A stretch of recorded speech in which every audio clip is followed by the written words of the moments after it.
സ്വർഗത്തിൽ ഒരു വീട് എന്ന് പറഞ്ഞാൽ 70 റൂം ഉണ്ടാവും. ഒരു റൂം തന്നെ 120 കിലോമീറ്റർ ഉണ്ടാവും. ഇനി ഷർട്ട് എവിടെ വെക്കുക, ഷൂ എവിടെ വെക്കുക എന്ന ആശങ്കയൊന്നും അവിടെ വേണ്ട. അത്രയും വിശാലമായ ലോകമാണ് സ്വർഗം എന്ന് പറഞ്ഞാൽ. സ്വർഗം നമുക്ക് ചിന്തിച്ചിട്ട് ക്ലിപ്തപ്പെടുത്താൻ പറ്റുന്ന ഒന്നല്ല.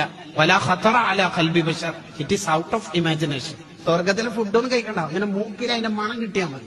എന്തായിരിക്കും അപ്പൊ സ്വർഗം? നിങ്ങൾ ആലോചിച്ച് നോക്കി, എന്തായിരിക്കും സ്വർഗം?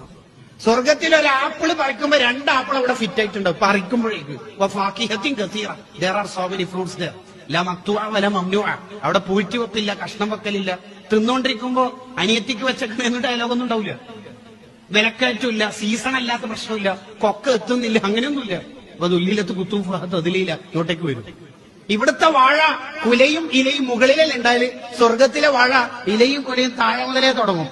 ഒരു വാഴയിൽ തന്നെ 100കണക്കിന് കുലകൾ, ഒരു കുലയിൽ 1000കണക്കിന് പഴങ്ങൾ.